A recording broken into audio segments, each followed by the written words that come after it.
Alright, we are studying Parashat Eikev. V'haya Eikev tishme'un et mishpatim ha'ene. Let's read the first pasuk. To understand a little bit about how this works. V'haya Eikev tishme'un et mishpatim ha'ene. And it was after you hear these laws, u'shmartem v'asitem otam, and you observe them and you perform them. ושמר אדוני אלוהיך לך את הברית ואת החסד אשר נשבע לאבותיך. And Hashem will keep his brit, his covenant that he promised to you and your fathers. There's a few levels of studying about Judaism, about Torah. Rav Kook mentions 4. The last one is Vasitem, to actually do it. There are many people who study about Judaism, they love Jewish philosophy, they love to come to Jewish classes, they love Jewish experiences, but when it comes to action, that's not necessarily their department. I mean, you have the flip side as well. But there's this idea that in order to receive the bracha of Hashem, we must not just hear the mitzvot, but also perform the mitzvot. This is not just an intellectual pursuit, this is a pursuit that is meant to change a person. Vayivchan, he will love you, Uvarchan, he will bless you, Virbechan, he will multiply you. Uverach pri bitnecha ufri admatecha, degancha v'tiroshecha v'itzarecha, shagar alafecha v'ashtarot zonecha. Hashem will bless you and your family and your children, your crops and your vineyard, everything that's included here.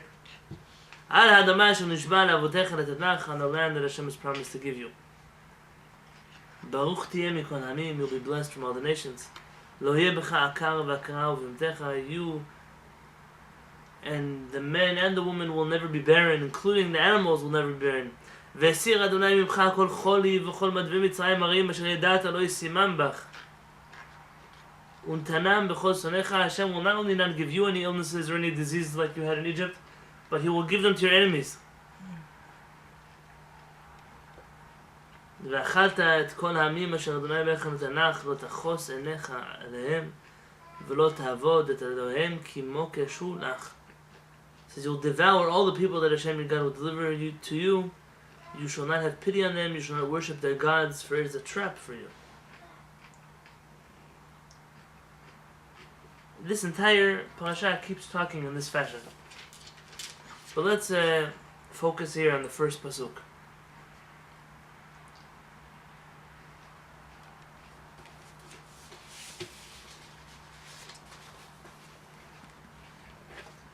The Torah tells us, and Onkelos translates, it says Eikev, Parashat Eikev. After you will hear these things. Eikev, Onkelos translates, Vihech Chalaf. Cholaf, I don't know how you want to read it, there's a kamat katan in Aramaic or not. That once chalaf avar, once it passes, once you already do these mitzvot, that's when the blessing comes. It's not just listening, but it's after this experience. That's when the blessing comes. And I believe that here there's an important yisod, it's a fundamental, it's a principle. I once had a student, different people and different backgrounds and different nationalities and different backgrounds, you should know what we say that there are just stereotypes and generalizations and stigmas, and you're right, all those things are true. No person is bound to the stereotypes from where they come. But there's a reason why some stereotypes come out and some stereotypes don't. It's the way it is. It doesn't obligate a person, it doesn't necessarily mean that's what a person will be, but there's an atiyah, these come from somewhere, and to know that sometimes, I'm not God for judging anybody, but I had a class that was half American Jews, half Russian Jews. I'll tell you my summary of the difference between American Jews and Russian Jews, and nobody should get offended. Russian Jews are like soldiers. You tell them X, tomorrow morning that's what they're doing. You tell them Y, they don't even wait until tomorrow morning. They're already doing whatever they studied in the class. But the American Jews, it's a democracy. We're raised in this world of a democracy. Rules, they don't have to apply to me. Does it mean free will, right? Free choice, all of a sudden these topics? I'm not here to tell you that there are no American Jews that have discipline. That's not the point. But it's the place from which a person comes. I have a person come to class for 20 years, hear about tefillin and never put on tefillin. And I have a person who, like I told you, someone in my class was a Russian. The next day called me from the house of a sofer telling me I'm already buying a new pair of tefillin. Tell me which kind I should buy. No, Ashkach, I had to be very careful with the things I said, because sometimes you throw out an idea, you don't mean for somebody to act on it. You have to make sure. Discipline is a very important thing in the world. You see this also with... there are positive and negative sides to this coin, but people from more Middle Eastern backgrounds versus people from more European backgrounds, and their attitude towards married people. I rarely will have a person cross the line and speaking with me or standing too close to me or calling me at a certain hour if they come from any form of Middle Eastern background. They know he's a married person, there are rules, spoken rules, unspoken rules. In the Sfaradim we have a problem, we touch too much, but that's a different problem. It's not connected to this problem. In the other world, so what? A person, I remember there was a person, they once wrote a letter. I'll give you a scenario. They came here to San Diego to stay at somebody's house. A professor, a very intelligent person. Don't think somebody malicious, somebody promiscuous, very normal, upstanding citizen of... They came here to this community, they stayed at somebody's house. Chanukah time I get a phone call from the host. Remember that person you sent us? Yeah. She sent us a letter. Yeah. Happy Chanukah, it was a card to my husband. She didn't write the wife's name in the card. She didn't address the envelope to just, dear Mr. So-and-so, Happy Chanukah, signed Professor So-and-so. She's a married lady, a married man. What are you sending cards in the mail for? But we live in a society here where marriage is not such a serious thing. What do I mean? Yeah, people will touch each other, hug each other, dance each other, talk to each other, go to coffee with each other. I had a person recently I just met. My best friend is coming from Texas. Who's your best friend? Oh, he... What do you mean he? You're married to a guy. She's a woman. Her best friend from high school is a man who comes to visit her every year in San Diego. But I don't know, if it was my wife, I don't know. I'm sorry. I'm El Canova, a jealous God. You know, this is a... Why? You could blame culture for positive things and for negative things. Does it mean that all people are respectful? No. Does it mean that all people are promiscuous? No. Does it mean that all... No, but there are certain things that our society allows us, and therefore when we grow up, we don't see them as a problem. And certain things that other societies are raised with, they see our problems, but we... That may be innovative. A person understands. One thing that is definitely lacking in 21st century Judaism is discipline. Discipline. What do you mean Hashem said, but I don't feel like it? I'm saying to myself also. That's the whole world of the Yetzer Hara. Today, I'm going to tell you the truth, is the Yetzer Hara, he's on vacation most of the time. We already do his job for him. So Yetzer Hara used to have to convince you, Hashem told you to do this, but don't listen to Hashem. Today, I tell Yetzer Hara, I wasn't even thinking of listening to Hashem. What do you mean you have to tell me not to listen to Hashem? I wasn't planning on it. I just went to the synagogue for the Kiddush. I think I went to listen to the speech. You think I went to hear the Torah being read? So discipline is not a thing. You read about teachers and schools and the disrespect from students.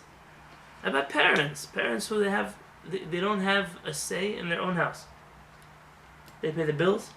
They drive the kid from here to there to the next, and whatever their kid wants, they throw a tantrum and they get it. What do you mean? Who owns this house? You or me? When you pay your bills, we'll talk.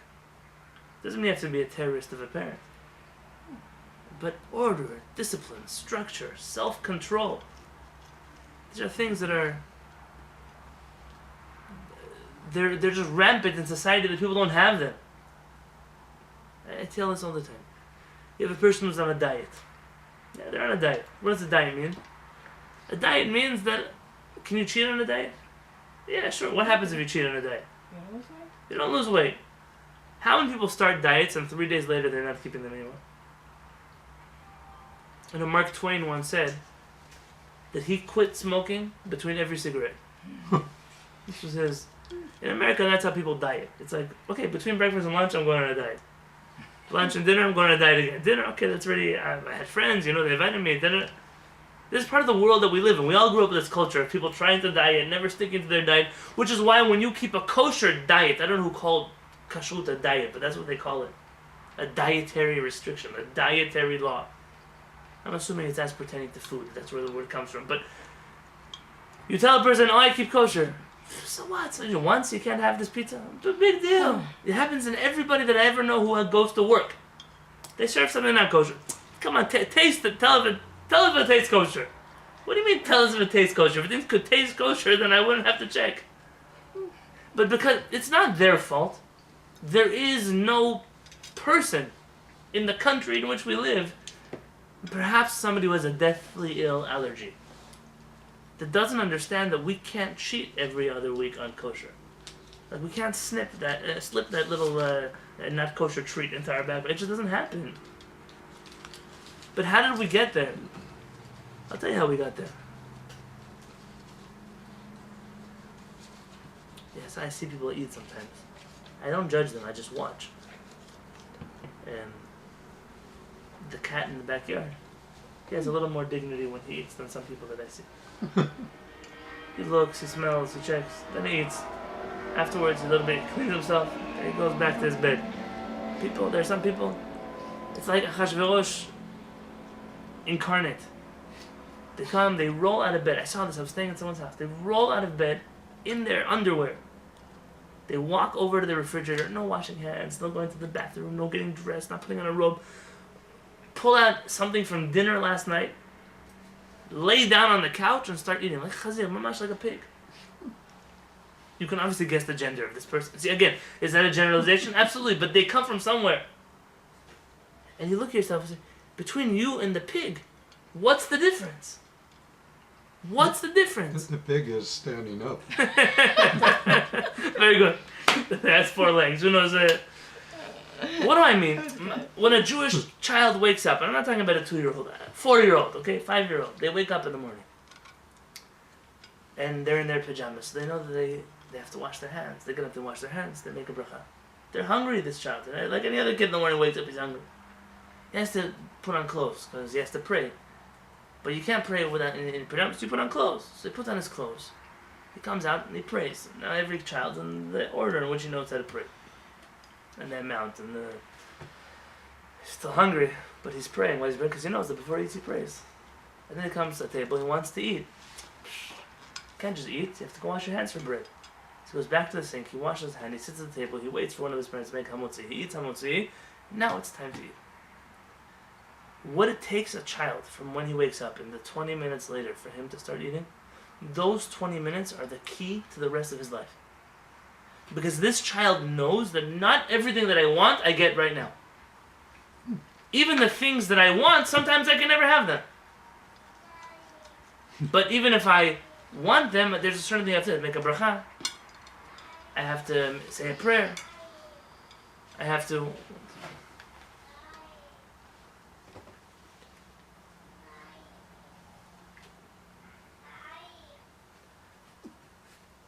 make a prayer. It's okay. Where is it? And this child has self-control. And what does that do? Because who cares? So you ate your Fruit Loops before you made a prayer. Big deal. But what it tells the child is that not everything in my life I get when I want it. I have to work for it. I have to wait. I have to fulfill certain goals. Then they go to the grocery store and there's something they want, but they can't have it. Now in the grocery store it's not such a big nisayon. It's not such a big tribulation. Why? Because my child doesn't have money, so he can't buy it anyways. But imagine my kid goes to a birthday party and one of his classmates who they don't keep kosher. And my kid knows that he goes to the birthday party and he asks, what can I eat there? So, the ice cream, he can't eat. I'm making up, for whatever reason. The sandwiches, he can't eat. The pizza, he can't eat. The orange juice, he can have. Which kid who's 5 years old at a birthday party wants orange juice? But that's all he's going to have. Now, where does that discipline come from? The 40-year-old person who can't keep a diet for 3 hours and the 4-year-old person who knows that they can only have orange juice even though they want ice cream. This discipline comes from the Torah. It gives us a world of rules, of regulations that are not meant to break us, but to the contrary. They're meant to build our character. HaKadosh Baruch Hu tells over and over, if you follow the Torah and the mitzvot, it will be good for you in this world. What has been good for you in this world?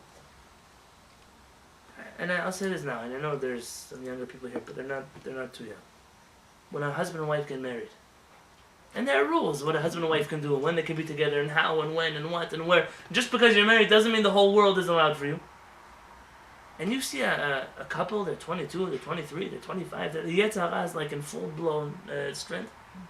And they're following the laws that the Baruch Hu gave them. I'm telling you, the Jewish community should give them a Medal of Honor. Who is stopping them? Who's checking on them? There's no police officer here. There's no law they're going to break. It's purely a young couple that believes that a Baruch Hu precedes their desires and their wants in their relationship. If that's not heroism, I don't know what is. It's an unbelievable thing to think about.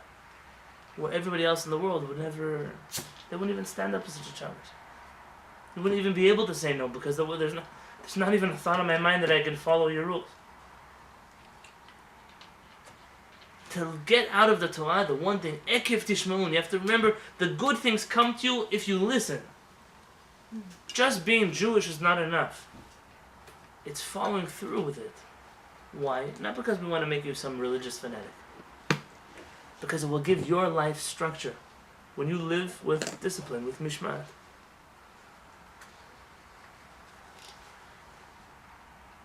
There's a flip side to this coin. Shlomo HaMelech in his infinite wisdom tells us, Chanoch lenar al pi darko. You have to educate a child according to his way. Not everybody is built to have drill sergeant mentality in their life. For some people, that approach is too daunting, it's too hard, it's too difficult, it's too problematic, and there has to be another way in which a person can acquire discipline, but through love and through kindness and through extra compassion. And what's going to do it for one kid doesn't do it for the other kid, and what's going to do it for one congregant doesn't do it for another. And everyone has to know with wisdom. In my wife's chassidut, there's a great example. My wife's Rebbe, I don't give him nicknames, I don't know, but they call him like the drill sergeant. His chassidut is meticulous. Everything runs like clockwork. In fact, sometimes to a detriment. If he says something happens at 6:30, it happened already at 6:15. He comes early. Now, I also have a problem with that. He said on time. But early means that even the people who come on time lost out. But he's very strict. Keeps everything in order. Everybody follows the same. There's one minyan in his whole community, 6:30 a.m. There's not a 6:45 minyan, there's not a 7 o'clock minyan. You can't be part of the community and make another minyan. You want to be part of it? Come at 6:30. You don't want to? Go somewhere else. It's very hard. But what it does, it makes order. There's order in this community. There's no chaos. There's no whatever I want, that's what I do. But he was painfully aware that it doesn't work for everybody in his community. And so while most Hasidic Rebbes, they fight with their siblings, who's going to be the next Hasidic Rebbe, who's going to this, teach the opposite. You know, many Hasidiyot, they didn't happen just in one city. So they're called Karli and Stolen. Why two names? Because they were in one city, then they moved to the other city. It would be like, let's say we moved to Orange County. So we might be called Kilat Shemaim San Diego, Orange County. It could be, because we were once in San Diego, now we're Orange County, you understand? So then they moved to another place. None of these names are holy. Lubavitch, Breslev, Vizhnitz, all just names of towns.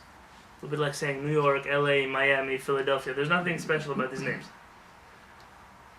One of the cities in which they were was a place called Loitsk. Loitzksk. Loitsk. And the Stolen Rebbe told his brother he should be a Rebbe also. He should make a group called Loitsk. Really, it's the same thing as Stolen, but with a lot more warmth and a lot more passion and a lot more closeness. And the Rebbe, he doesn't have a secretary. He calls people on his own on his telephone. You know, he goes to visit people in their houses. He doesn't mind giving his Hasidim a hug. And these two brothers are best friends. They're separate groups. They have the same customs, but they're separate groups. Financially, geographically, they're in different places. But all the weddings are together, and the events are together, and the big smachot are together. And he was aware that it doesn't work for everybody, his approach. And you know, even my wife's family, some of the brothers who did this approach of Stolen was too much. So they went over to become Loitz Hasidim, and nobody in the family even batted an eyelid. But that's okay. It works. That's what works. In everybody's life, they have to know who I am, who my children are, who my family. Discipline is not about being tough. It's about accomplishing the goal of having someone who has self-control. And that can be accomplished in many ways, not just in a hard way.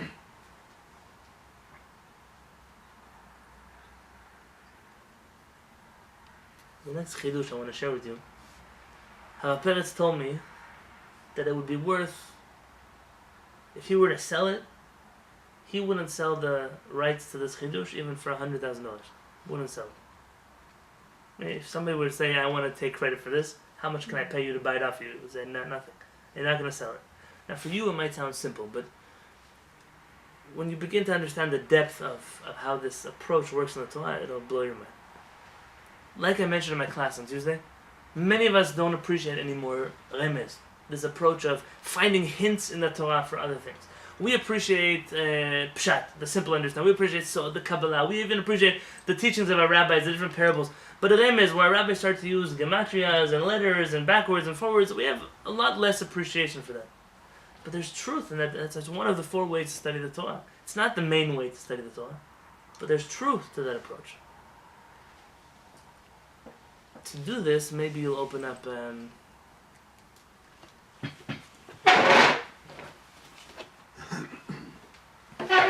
take a siddur, I'll help you through it.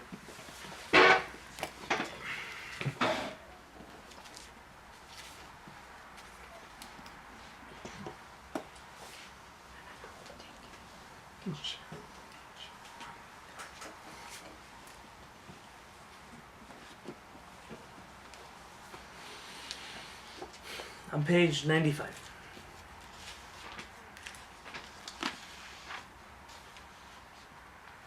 All the books of Harav Peretz, regardless of which ones you open up, they're all called Emet Yaakov, the truth to Yaakov. Everything for him is about the truth. It doesn't make a difference if it's what everyone likes, if they don't like, but Emet, the truth, is the only, almost to like a fanatic place of only truth matters. But when you study Torah with this attitude of, I don't care what's politically correct, I don't care what this rabbi wants or this group wants, I just care what HaKadosh Baruch Hu wants because that's the truth. It's very hard because you don't live in a world where that's what everybody thinks. I asked someone recently, between your rabbi and Moshe Rabbeinu, they argued with each other. Who would you follow? My rabbi. Oh, that's a problem over here. Moshe Rabbeinu is your rabbi's rabbi, so he has to follow Moshe Rabbeinu. If Hashem said something, or your rabbi, who would you? My rabbi. You'd be amazed at the amount of people who tell you this. Now, I'm very happy that they believe in their rabbi so much. I mean, that makes me feel good. Maybe there's a chance. But the truth is, that's not the emet. It's not the truth. Yeah, but you can't follow Moshe Rabbeinu because lay people don't really know. I mean, since Moshe Rabbeinu, things. The reason we have, the pure Torah, and then the Mishnah, and then Talmud, Gemara, whatever, or because you needed someone to tell you what Moshe Rabbeinu. Right. So. What if they would know? What if Moshe Rabbeinu stood here in the Beit Midrash and said, else. I'm asking this person.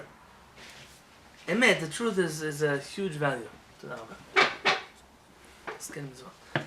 So,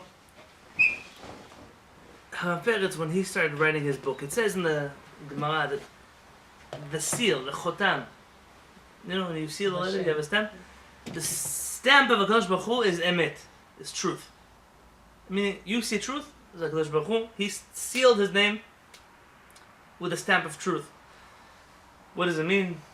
The first letter of the Hebrew alphabet, you all know, is an aleph. The last one is a taf. The middle one is a mem. It spells out emet, truth. Yeah. The Hebrew alphabet is truth. When you go, so Harav Peretz had a theory, and this theory came true. He figured if it means that HaKadosh Baruch Hu sealed emet into the Torah, it must be that you can literally take a pencil, go through the Torah, and find the word emet everywhere. And that's what he did. In his commentary in the Chumash, by the way, we're printing another, I have been tasked with printing another commentary from Peretz on the Chumash. And the whole project is probably going to cost me a little over $1,000. But I'm working on it slowly but surely. I was now in Yerushalayim. I've been working on it officially for a year, but I've never spoken about it because we've had other things to work on. But these notes that I teach from, I'm the only person who has these notes. And the desire is to print them in a book. And Peretz reminded me when I was there last week that he's not getting any younger, and he would like to see this. He would like to see this book get printed. So, B'ezrat Hashem, B'shat Tova, I'll start working on this again faster. He literally went through every pasuk in the book of Bereshit. And he stopped in the Bereshit because he just couldn't do it. every time where the acronyms of words, backwards, forwards, sideways, always spell out the word emet. Every pasuk in Bereshit comes out with the word emet, emet, emet. Almost every pasuk. Emet, emet, emet, emet, emet, emet, so on and so forth. Now, in the rules of finding acronyms, there are tricks. It doesn't have to be in order. It doesn't have to be exactly acronyms. It could be the first and last letter of one word and then the first letter of the next word. And so this is the chidush that they came to. It says you have to teach your sons. What did it say here? On page 95. 1, 2, 3, 4, 5 lines up from the bottom of the page on 95. Vilimadetem otam. You see that? Yeah. Near number 35. What's this 35? Vilimadet. There's a chair at the table. Vilimadetem otam. Nobody will see it. Now they're just going to hear you. Vilimadetem otam. And you will teach them. What's them? The words of the Torah. Et benechem, to your children. Ledaber bam.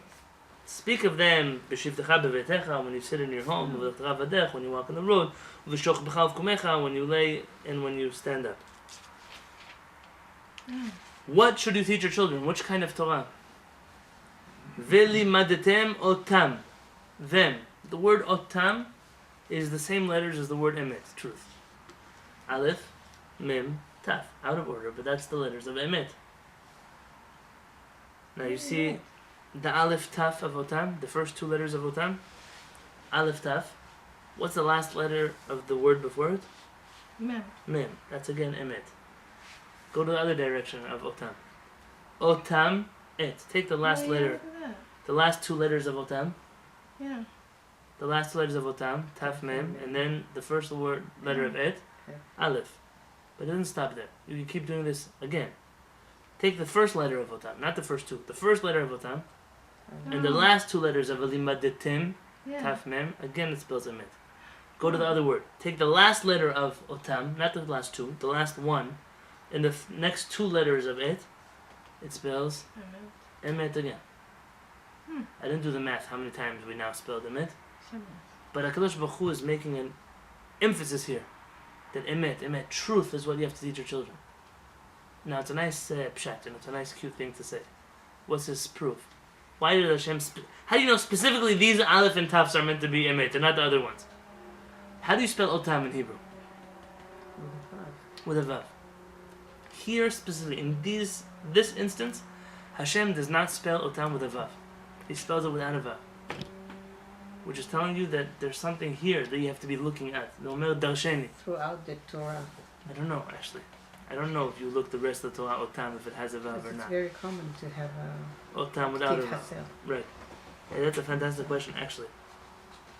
I give that to homework for somebody who has to Google, search Otam in the Torah and find out for me if it says Otam somewhere else like that. If we're already talking about letters and truth, there's a famous rabbi, an Ashkenazi rabbi who lived in Yerushalayim Bir HaKodesh. I may have read this story to you once before.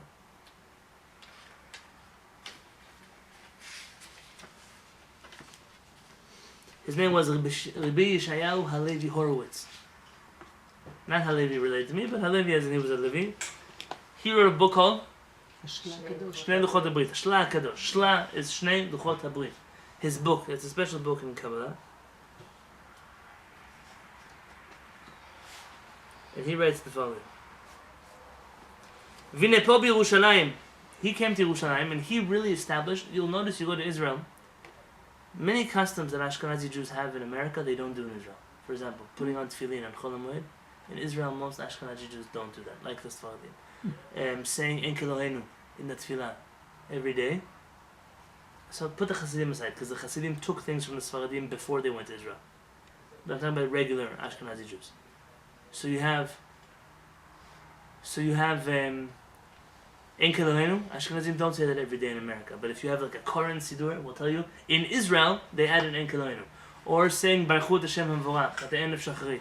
Ashkenazim in America don't have that custom, but in Israel, they do have that custom.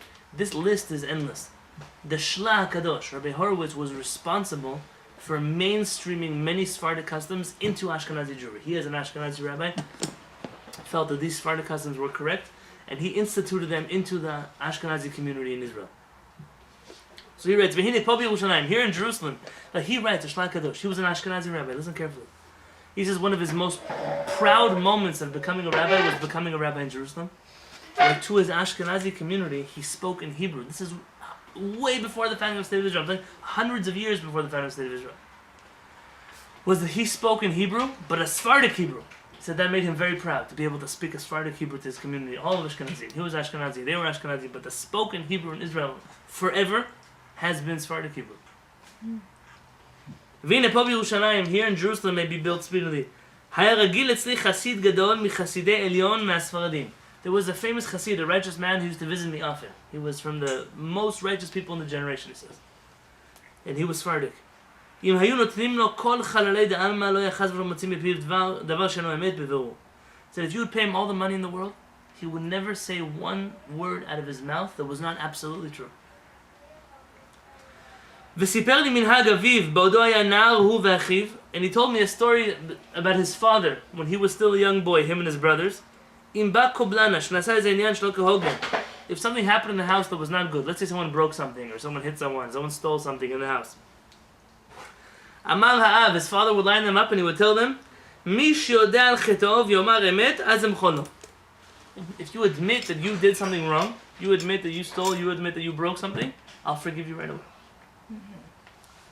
רק שיזהר מהיום והלאה שלא ישנה באיוולתו. He says, just make sure that from now on you'll don't do it again. Promise you won't do it again. אבל איזה יכפור, but if there's one here that denies that he did something wrong, ואני אחקור ואדרוש שאחז בשקר וכפר, and I'll find out that he was lying to me, because I'll find out. אזי יעשה לו עונשים בכפלי כפליים. I'll punish him even more than he should be punished. וכן עשה. מי שהודה מחל לו, ונתן לו מתנה עוד איזה מטבעות בעבור שהודה באמת. If someone would tell the truth, yes, I broke it. Yes, I hit my sister. Yes, I did. Not only would he forgive him, he would even give him a gift, some coins to go buy something. ולאחר ששיקר, and to the other one that lied, ענשו בעונשים גדולים, he punished him with terrible punishments. כך היה מגדל את בניו במידת האמת. This is how he raised his children to be truthful people. והיה קונה האמת במטבעות לקיים אמת קנה, and he used to literally buy truth. I mean, with his money he bought truth, like it says, you should buy truth. ונעשה בבנו החסיד הנעל טבע האמת עולמית. He said, and this son of his that would visit me, this famous chassid, he said he got this character trait of truth because his father insisted on raising him to be a truthful person. It's the most important thing in the world. Truth. Okay, with that being said, there's a little remes I'll added to the notes this week. Just a thought from the Vilna Gaon. Something nice. It's not, again, it's a remes, it's not a pshat. We have in the Chumash here, in this Parashat,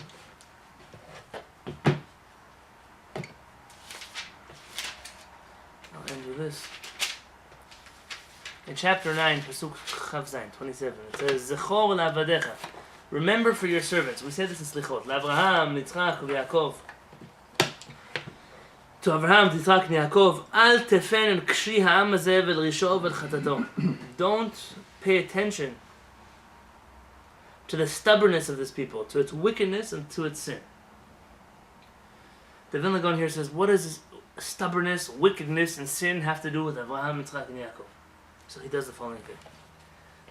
He says, if you take the words Avraham, Yitzchak, and Yaakov, and you take the third letter of each one, Avraham, so that's a resh, Yitzchak, that's a chet, and Yaakov, that's a kuf, it spells out the word rachak.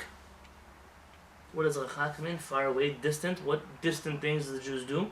El risho, resh, to his wickedness, chatato, to his sins, vel kshi, the stubbornness of these people. And the three sins that are mentioned here are the acronym of the third letter in every one of the forefathers' names. And remember for Avraham, Yitzchak, and Yaakov, the three different kinds of sins. Sins, stubbornness, and what did I tell you else? The wickedness. And then, B'schut Avraham. Avraham is which character trait in Kabbalah? Chesed. So what does Chesed come to atone for? Techapel Risho, his evil. Chesed, kindness, will come to forgive that which was done that was evil. Yitzchak is judgment. Right? So what will that come to atone for? Chatato, his sins, the things that he did wrong in judgment. That's why Yaakov is the Rachamim. Yaakov is kindness. And the kindness comes to atone for the stubbornness that was there. And there's something special that if you look at the names of Avraham, Yitzchak, and Yaakov,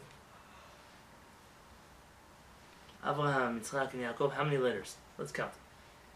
Avraham, Aleph, Bet, Resh, Hey, Mem, Yitzchak, Yud, Tzaddik, Het, Kuf, and Yaakov, Yud, Ayin, Kuf, כן. Vet.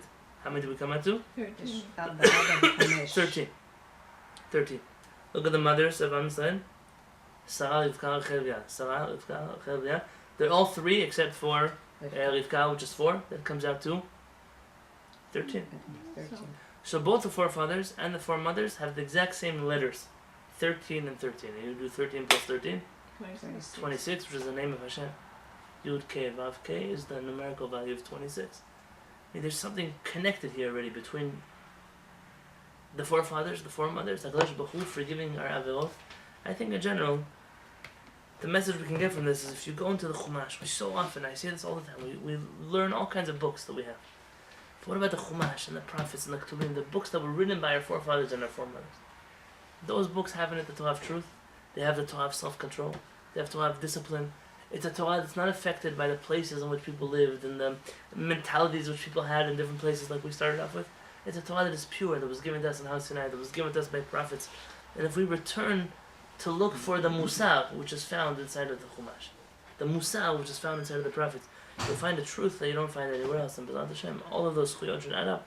And HaKadosh Baruch Hu should reveal himself to us, shine a new light on Sion. And God willing, we should go back home very, very soon. Shabbat Shalom when it comes. God willing.